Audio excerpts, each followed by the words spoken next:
You're listening to On Guard, where we chop it up with everyday people who do extraordinary things. If you're inspired by what you hear, all I ask that you give us a follow and share with a friend. Today's guest is a personal friend of mine that I've wanted to have on for a long time. We've been through a lot of hardships together, and I'm excited for you guys to hear his story. Please join me in welcoming Tahze Vaughan to the podcast. Thank you for having me. I appreciate it. Yeah, bro. So how have you been? Like, what's been going on? Well, for the most part, I've been dealt with some trials and tribulations, but Yeah. all thanks to God, we're getting through them. I say, as long as I'm awake, another day to live, I'm chilling. So, like, what's your story? Like, how'd you get to where you are right now? Well, for the most part, as a military brat, I've definitely moved a lot of places, Mm-hmm. and with that comes removing friends, gaining new friends, and then different experiences. My father's been big on sports, even playing semi-pro football at his young age, and so we've been big on the gym, especially at a young age. And so getting through that, playing football and then wrestling, I've sort of gained a favoritism towards working out. Especially becoming a student athlete, I felt like the gym was my second home. So So you think honestly, that time? Oh my bad. Keep going. oh, no, you're good. Go ahead. Do you think that time in the gym kind of motivated you a little bit? Like, you're having a hard day, like in that gym like environment kind of kept you going at some points in your life? Yes, it did. Of course, not every day is like you enjoy going to the gym. You're gonna have those days where you wake up, your body might be aching, you tell yourself you're too lazy, you'll just pick it up again. And then if you keep doing that, it becomes a habit. Sometimes you just have to force yourself to go, but when you start getting into it, just like any other thing, it becomes a breeze. Um, and the gym, like I said, is second nature to me. Once I get in the gym, I know exactly what I need to do and exactly how I'm gonna do it. So how would you recommend people build that second nature in other facets of their life? Like, you've been in the gym for so long that, like you said, it's second nature. You can go in there and you know exactly what you need to do. You don't have to look up anything online. How would you like build that passion for other things in business, in like relationships? Like, how do you think people should go about kind of using what you did in the gym in the real life? The only thing I can say is the more you practice something, the better you are at doing it. Of course, it doesn't take that long to create a habit. It takes longer to break a habit. But once you start getting into something that you enjoy, even if it's hard at the beginning, once you get into it, you know more. You're able to do it easier. It becomes a habit. The more you practice something, well, the more you're inclined to do it. And then when it comes to the gym in general, or just a relationship in general too, when it comes to meeting new people, go out every once in a while. You can say hello to someone you meet. If you work at a job, depending on what job you have, you might see new people, new experiences. And I would say for sure, when you do it constantly, it's like clockwork. It just goes with the flow. So do you think that like if someone was to go and meet someone new every single day or like break their comfort zone every single day, they'd eventually kind of breaking their comfort zone will become a second nature, and then therefore they would be able to do a lot more things they never thought possible. Of course, I would say our fear factor in our minds and in our hearts prevent us from doing a lot of things. Maybe you're not as confident as another person might be. Maybe you're an introvert. Maybe like to keep to yourself. Yeah. If you want to practice becoming an extrovert, obviously, yes, taking little steps like those, making maybe saying hi to someone you see on the street every day, or going out to eat by yourself. Becoming, how would I say, becoming used to doing things by yourself as well, and then doing stuff that you're not comfortable with. Eventually, it'll become like second nature to you. You'll get used to it as well. You know, And do you think like would you say you're an introvert or an extrovert? personally, I'm a little bit of both. But for the most part, I would say an introvert at times. Of course, if I'm in public, if I know people specifically, I will say hey to them in general or have a conversation with them too. While I'm at work, I don't mind meeting new people. It's what I have to do. Customer service, you have to greet people no matter what you do. So it's kind of like that's the extrovert part of me. At home, however, it's just me by myself, no communication. I don't enjoy having to meet somebody new. So you think that you're kind of it depends on like the environment you're in about how like introverted or extroverted you're going to be on like a certain day. And do you think Yes, for that sure. like how would you say it? Like, do you think someone introverted could become extroverted, or even vice versa? Like, if you're extroverted and you don't talk to people for a long time, do you think you would have some introverted tendencies? Yes, for sure. If you don't talk to people for a long time, you can definitely start to show some introvert, tendencies. You'll get used to being by yourself, especially when it comes to being in crowds. You'd rather be by yourself at home. When it comes to friends inviting you out to places, you'll more likely to decline because you're so used to it already. You're scared to try something new because of what you're used to as well. So you think that kind of sums back to your previous point of if you are scared of something, it's that's why it's so crucial to kind of go out and face that fear. Yes, I would say for sure. That's one of our biggest fears too.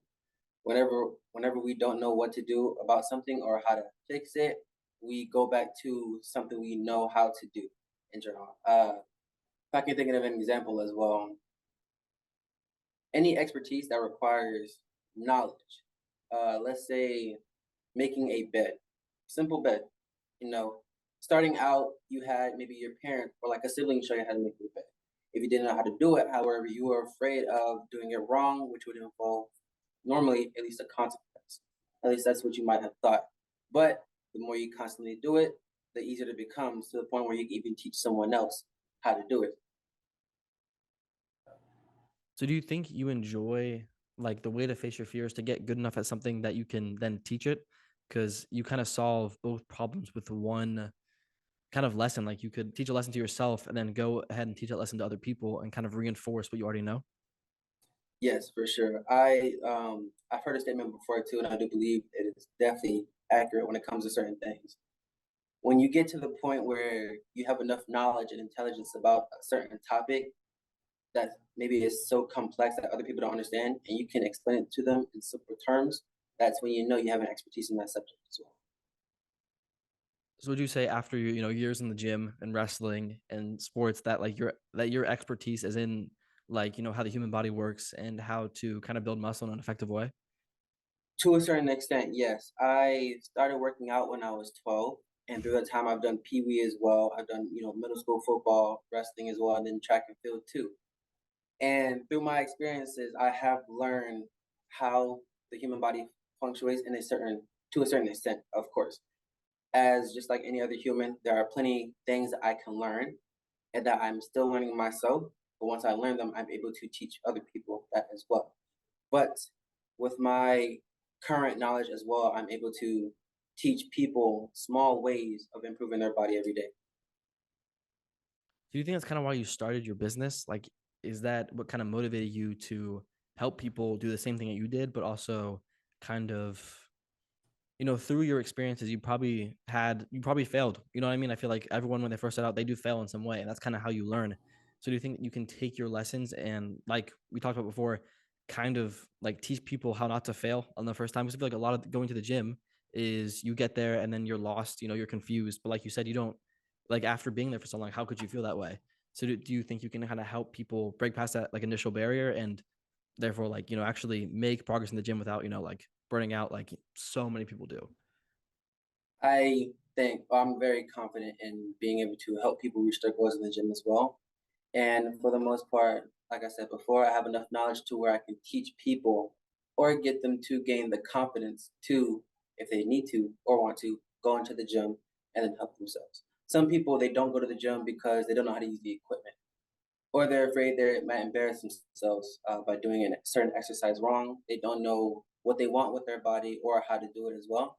And sort of that's why I come in. Thankfully, obviously, anything you need is one Google search away, but it's even better to have a person by your side directing you and helping you along the way as well. So if you could go back to your younger self and say you had a time machine, you could go back to your younger self, do you think that you would be even further along in the process if you had you to teach you? Yes, I would.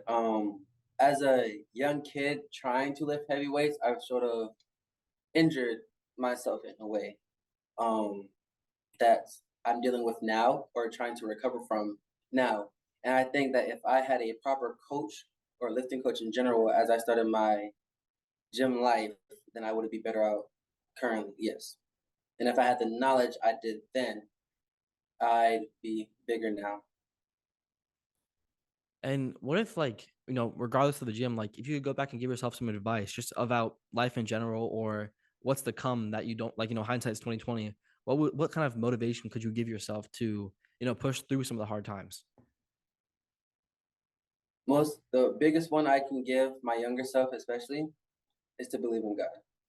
Trust in God and trust that there's a brighter day and that He will take your struggles away. That's one of the biggest tips I can give even my younger self if I could. Um, Small piece of advice too. I would tell my younger self, obviously, you're gonna go through trials and tribulations. Once again, you're gonna go through struggles where you feel like giving up. You tell yourself you can't do this anymore, or you're not the one for this. That you can't. This is not what you can do. I would tell myself to believe in yourself because at the end of the day, it's you against you. Your mind against your physical self and your spiritual self. What you tell yourself affects you throughout the day and throughout your future as well. And you think kind of having a positive mindset, like, is for the audience, he has told me some things he's gone through, and they're absolutely brutal. You know what I mean? Some people are like he needs a break, and he keeps going through. So how would you say that your mindset has affected your ability to be so resilient? Because you're probably one of the most resilient people I've ever met.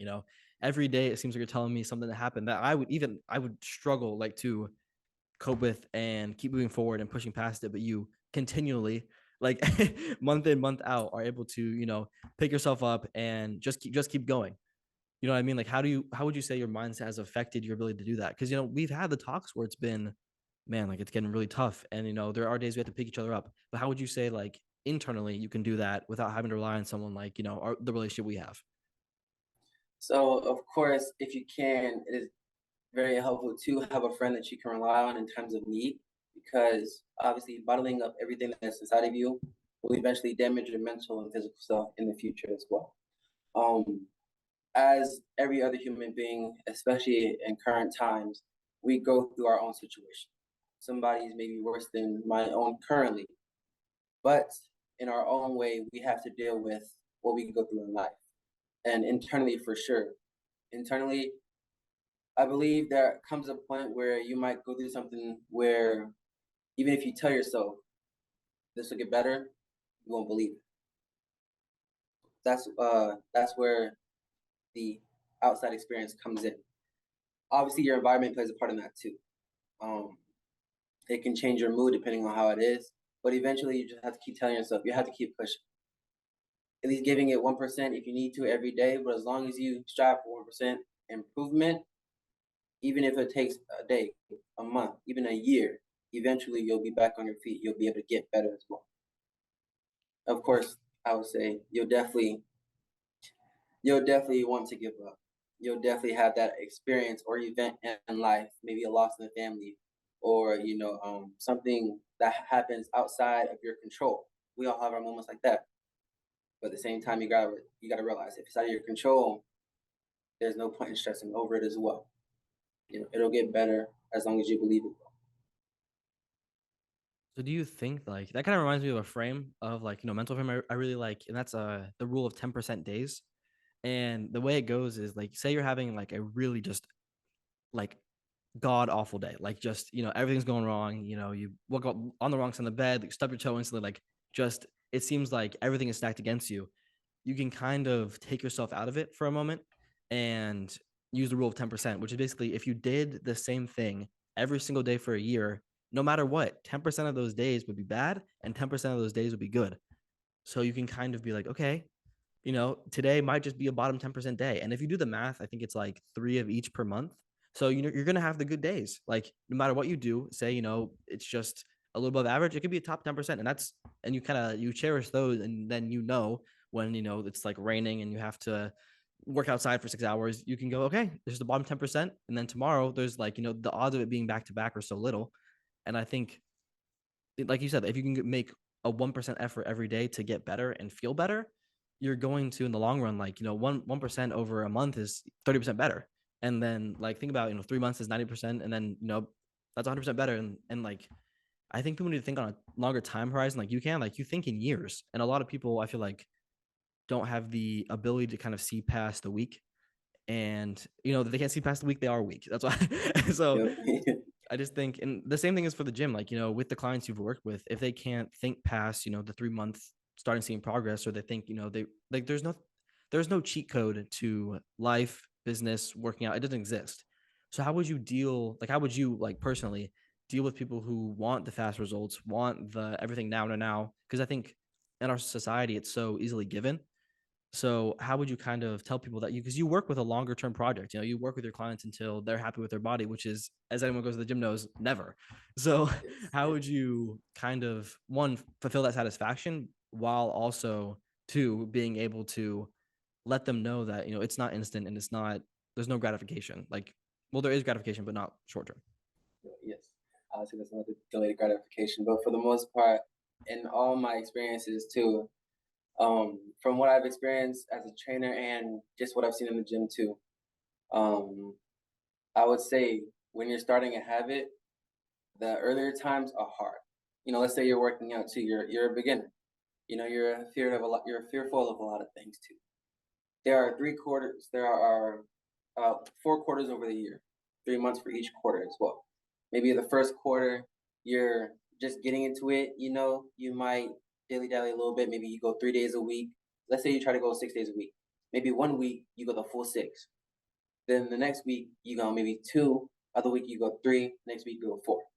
Your goal, you have a certain goal to reach by the end of the year, and you're only in the first quarter of the first month. But for the most part, as I was as I was saying, once you start getting out of what your previous goal was, it becomes a habit.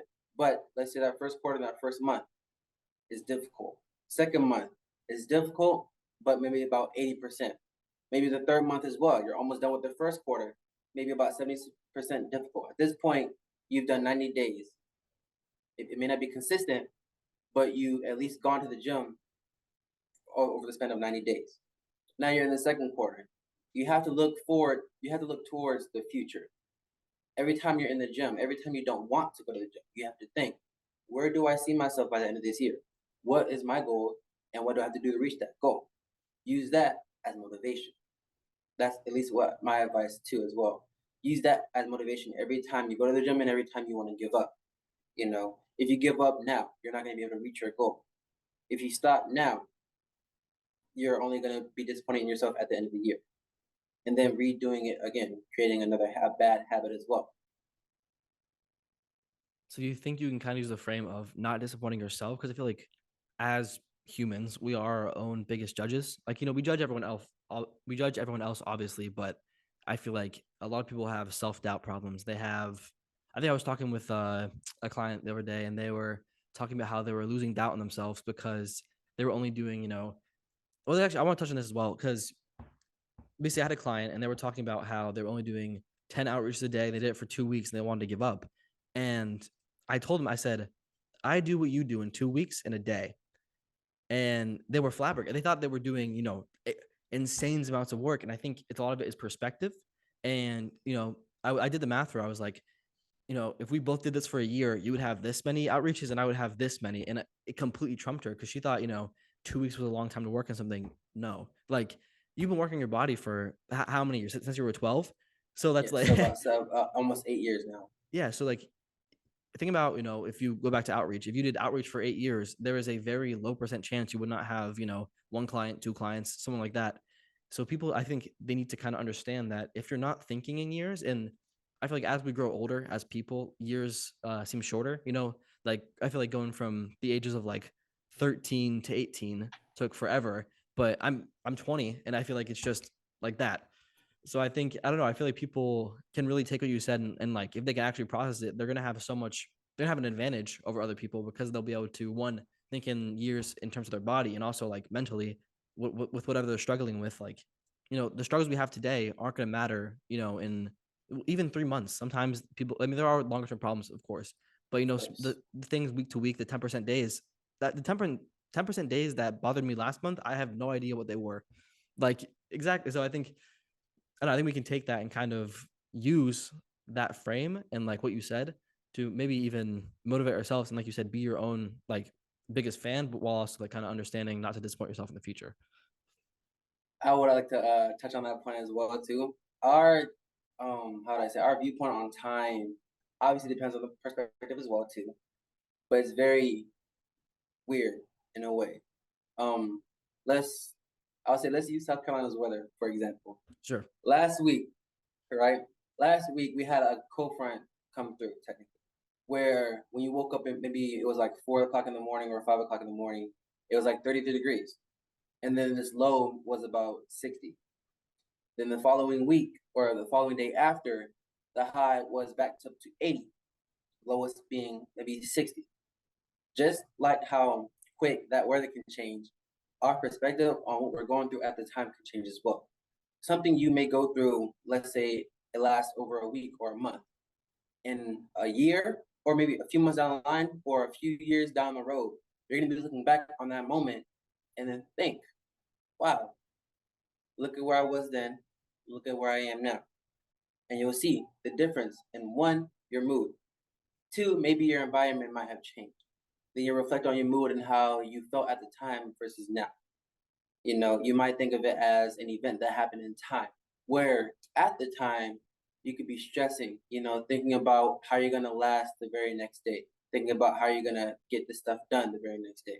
You can have, let's say if you're in school, you can have multiple assignments. If you're at work, you can have deadlines to meet, and you're stressing over if you're gonna be late or not, whether you can meet your quota for the month. Whereas in a year, you're gonna be looking at back at that like, oh my God, I can't believe I was stressing over this. I can't believe I ruined my relaxed my relaxed moment over this. So do you think that if you can kind of perceive that, in the future, I think the problems we have now, like you said, will get more complicated. Life never gets easier. There's always more variables, there's always more things to do. And especially, with working as many jobs as you do, I think you understand that like sooner than most people, because I feel like a lot of people who aren't kind of in the workforce don't really understand how much free time they do have. I think a lot of people kind of take advantage of it, and they're like, I'm so stressed or I can't handle this. And they're barely even dipping their foot in. You know what I mean? Like you're in the waves and they're just like on the shore, kind of like, this is kind of tough. Like I think I don't know. I feel like people really like the perspective. I think it all boils down to just having that perspective of eventually the problems you have now are going to seem so unimportant, and they're going to be unimportant. Like I guarantee whatever is stressing me out in the next week, you have, it seems like 1,000 things to do. When I complete those 1,000 things, one, I won't worry about them. And two, there can be 1,000 more things or even 2,000 more things I have to do that I'll be stressed about. And I think if we can kind of learn to feel how we feel after completing a task while we're doing it, I think one, you'll be more productive because you'll have stress. And I feel like no one works better under stress. And two, you're going to, I don't know, you're going to be able to kind of ensure that you will get it done and you won't have to worry that, it's like, And speaking of I insurance, completely agree with that.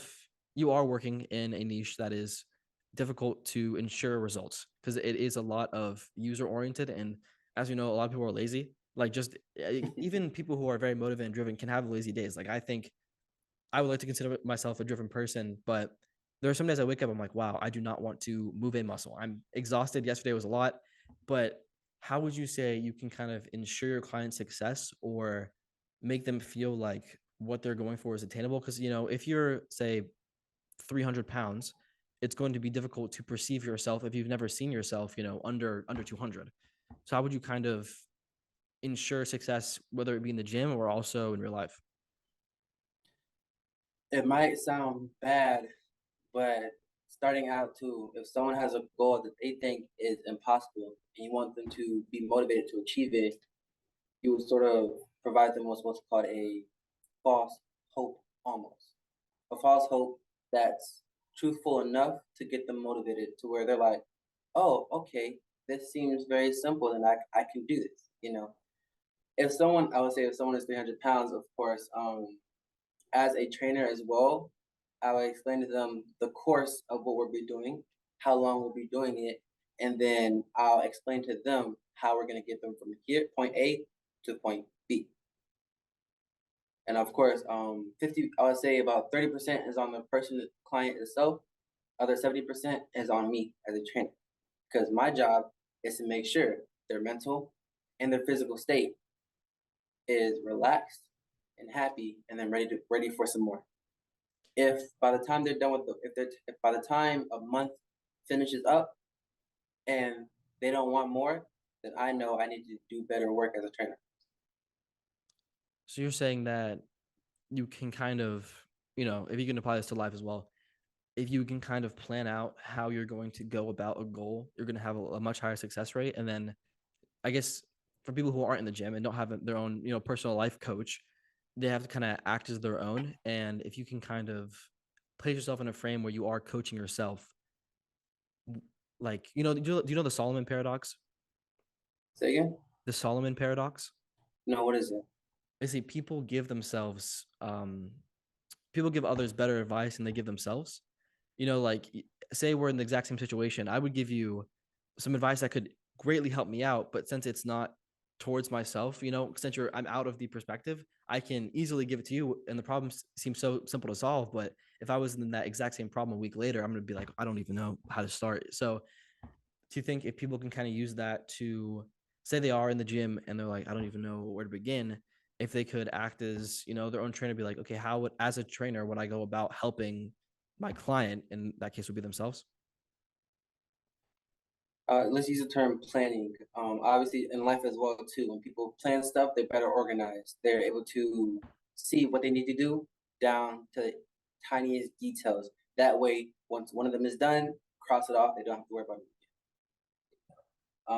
In the gym, yes, you can be your own trainer as well. When you're doing a certain exercise, you're thinking to yourself, "Hmm, what do I need to do to reach my goals?" You can think in the perspective of a trainer. If someone were to come and ask you the same question, what would you tell them? By giving them the answer, you'll be able to help yourself. Sometimes we're confused on something as well. Someone asking you the same question might give you the clarification you need. And also, you said that there was called the Solomon's theory, A paradox, Solomon's paradox. paradox. Yes, I haven't heard the term before, but by definition, I have gone through that as well too. Especially when it comes to relationship advice, I have experienced that a lot.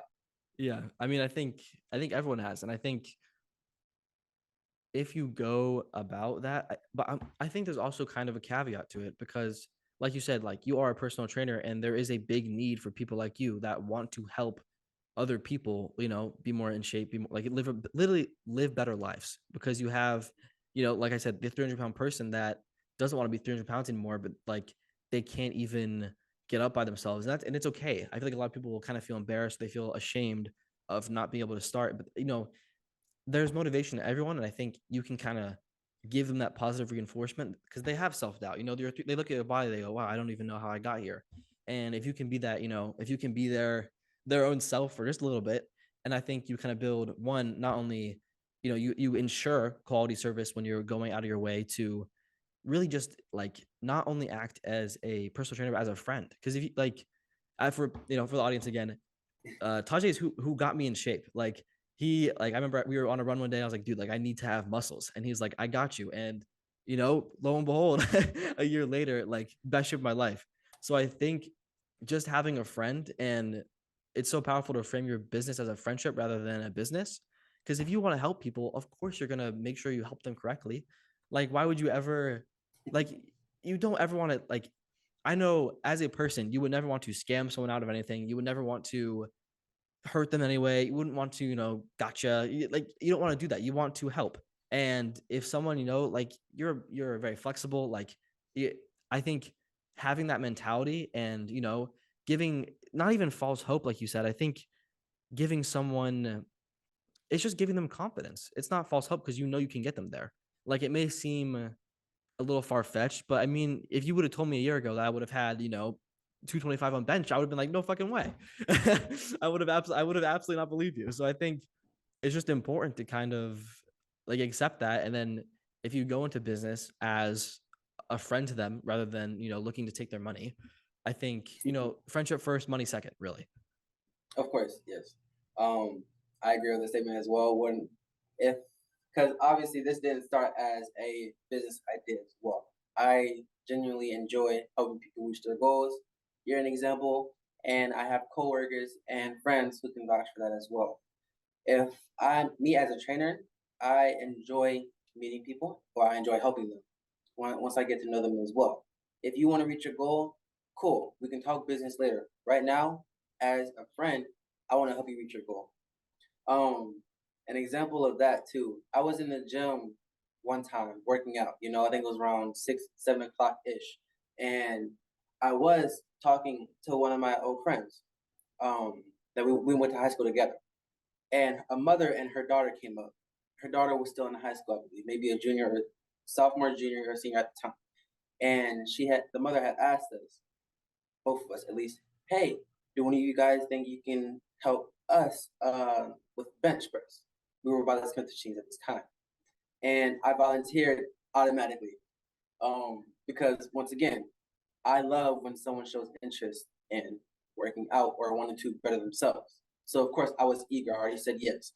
And so I finished up my conversation with my friend, of course, and then I got to helping them. I explained I got to know them, their names as well, and then what they wanted to do.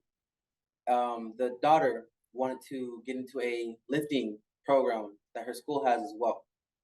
And so with that, that lit me up because obviously as a high schooler, she wants to try for a lifting program and she wants to get stronger so that she can be good for it. So we got down um, to teaching her how to bench press when it comes to form, if you want to build strength as well, and then what you need to do in order to keep that strength within you. And I was just got that goes to show another example of how I like helping people in general. I went to the gym one time. As I was leaving, I saw my friends from high school as well. Again, um, I went up to them, introduced them on all that too, asked them what they were working on. They were doing chest and back, and then I told them, "Hey, if you need any help or any advice, let me know." And they nodded, saying, "Yes, we might need some." And that's when we got to talking, you know. And so, like I said, if I'm in the gym too, if people come up to me or I see someone I know, I love helping.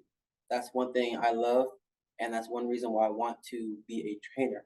I can actually help people, business aside. I can actually help people reach their goals. And my job as a trainer, and as a my job as a trainer is to one, be their friend. Two, motivate them to believe and trust in me. As much as they trust in themselves, I want them to trust in me that I will help them reach their goals. Because that's what I promised to do, and that's what I will do. That's my goal. And you think that, because I feel like there are a lot of trainers online that I've seen, and they're kind of, I don't want to say gimmicky, but I feel like they kind of promise the false hopes we talked about, and like I feel like they're not doing it for the benefit of the client and more for the benefit of themselves. They're charging kind of ridiculous fees, and they're not. I feel like with your clients, from what we've worked on, you're very personable, and like you said, you just like to help, and the money does come second for you. And those are all impeccable foundations to really build something that you can be passionate about and you can be proud of sharing. 'Cause I feel like a lot of people are with their business, they know like deep down that what they're doing is not ethical, and they kind of go out of their way to not hide it, but they're embarrassed. And I feel like if you're embarrassed of what you're spending hours and hours on, you have to reframe that. And I think you being able to, post in the story and be so open and social with your brand is just it's incredible. And I think, I want to congratulate you because a lot of people they start in just the wrong way, and being able to start in such a genuine way, I think that's just what makes it like it has the potential to grow into something just incredible. You're not wrong about that. I would say one thing I am proud about is that I'm not afraid to admit my flaws as an upcoming personal trainer as well. Because once again, a lot of these trainers out there, they might know more than me as well. They might be able to explain it more than me and help their clients more efficiently. But at least with me, you 100% know what you're getting. Um, Obviously, with my personal training experience too, I like to offer my clients fun. It's not always seriousness, especially when it comes to being in the gym as well. It's 100% genuine.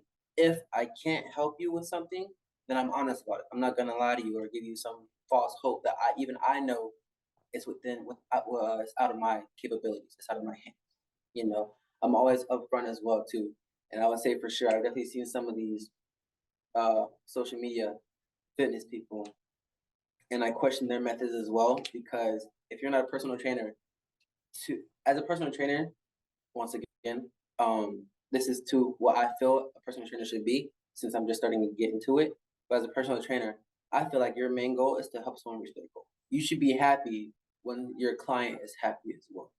You know, they should be able to reach their goal and laugh about it throughout the process. Of course, there's times when they might want to give up, they might, be upset during the workout as well. But at the end of the day, when you finish that workout, they should be laughing. You know, they should not have to worry about whether or not you're giving them what they asked for, or if they make the right decision of choosing you as their trainer. So do you think kind of having that quality guarantee, and I feel like a lot of people around gym culture, especially, they're very centric on like, oh, no pain, no gain, and it's very serious. And they take a lot of the fun out of it because working out, I feel like a way to stick to it is if you hate going to the gym every single day, it's going to be a lot harder than if you, like you said, you're laughing or you're having fun. So I think, do you think that's kind of what sets you apart from a lot of the other people, that you want them to, not only get in shape, but also build that passion and, enjoy it instead of having to, dread it day in and day out. And like, is that kind of your angle, or is there something else that you would think kind of sets you apart? It generally is my angle as well. Once again, like I said, I want somebody to be able to, when they reach their goal, I want them to be comfortable with their body, and I want to be comfortable with their choices as well. I want my goal, at least my side goal, sort of, is to spread some of my passion and my love for the gym onto that person. I want to show that person why I love the gym so much. Through, if I'm training somebody as well, yes, there will be times when it comes down to being serious. Of course, when you're working out, that's always a fraction of what you do in the gym. When it's time to work out, you get it done, just like that. It's like clockwork as well. But then there are certain moments too, you might have a small conversation here and there. You might laugh about something, you want to share something else. That's okay. It's okay to be yourself during a workout as well. You just have to know when to separate it. You know, there you can have fun while working out. That's what I like as well. I don't mind laughing for at least like a good 5 minutes, 10 minutes if I need to.